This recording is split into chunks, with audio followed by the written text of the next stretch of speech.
qui est la présidente de Jigenrek, qui est une organisation basée à Louga. Il y a Badjan Soda, donc, qui est de Diamagun Sikap Bao, qui est Badjan Noubor, acteur communautaire, relais communautaire.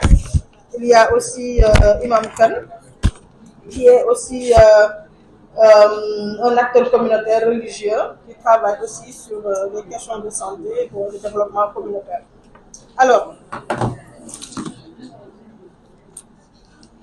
donc, nous avons réuni aujourd'hui, nous avons organisé cette conférence de presse dans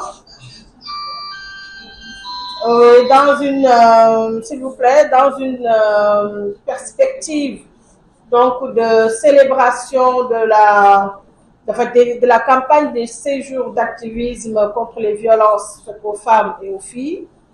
Et bien évidemment, dans le cadre donc de cette célébration, nous avons tenu à faire face à la presse, mais avant, tout simplement, engager des discussions, des échanges avec les acteurs communautaires qui interviennent dans les actions de développement, intégrant bien sûr les questions de famille, de femmes et des enfants.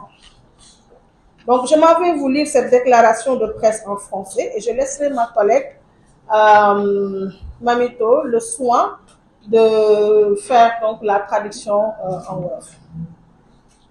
Alors,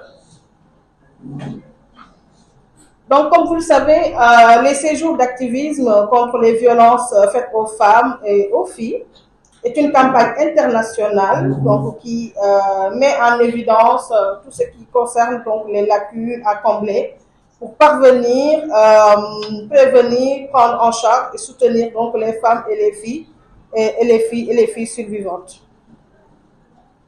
Alors, les séjours d'activisme contre les violences faites aux femmes donc mettent en lumière les actions nécessaires pour prévenir toute forme de violence contre les femmes.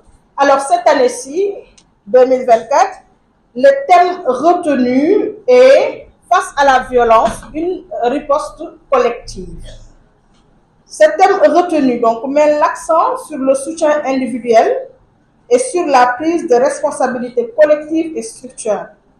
Pour une prévention efficace et un soutien adapté, il est donc indispensable de profiter de cette campagne pour engager l'ensemble des acteurs afin de déconstruire les normes patriarcales, de promouvoir des changements sociaux, de garantir des ressources financières suffisantes et d'améliorer la protection juridique des personnes concernées.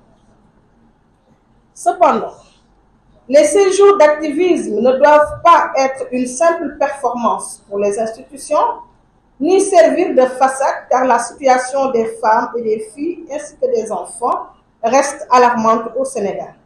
Sur le terrain, toutes les associations constatent une augmentation inquiétante des cas de viol, de violence, une augmentation inquiétante des cas de viol, de violence conjugale et de maltraitance envers les enfants.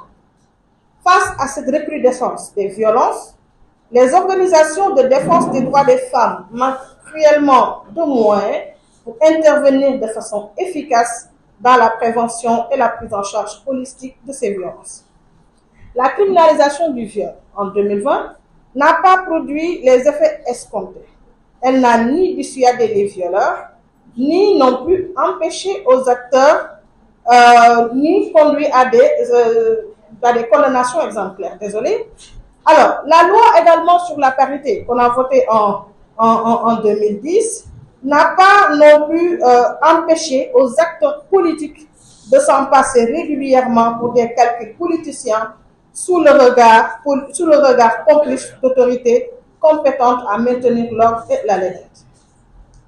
L'édition 2024 de la campagne des séjours d'activisme contre les violences faites aux femmes se mobilise autour d'un thème fédérateur qui appelle aux initiatives collectives, à la mobilisation collective pour créer une riposte plus signifiante, intégrant ainsi toutes les parties prenantes.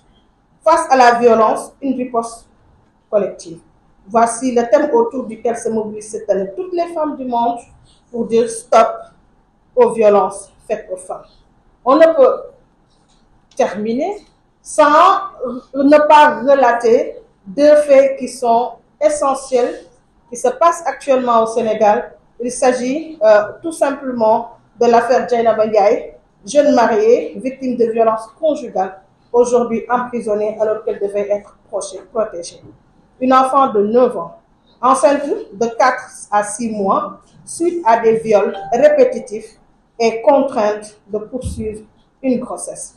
En dépit des dispositions du protocole de Maputo que le Sénégal a ratifié, donc il s'agit de plusieurs exemples qui illustrent la gravité de la situation. L'État sénégalais doit prendre ses responsabilités et traduire ses engagements en actions concrètes pour garantir la dignité et les droits fondamentaux des femmes et des filles. Donc, les assises sur la réforme de la justice, organisées sans la participation des organisations féministes, illustrent bien ce manquement.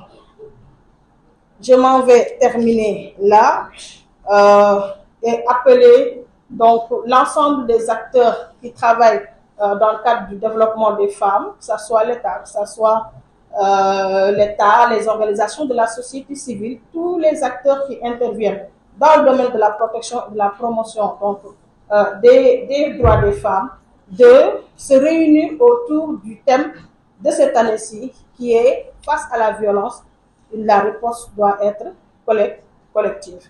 Merci beaucoup. Je vais donner la parole à Mamito pour la version en Wolof.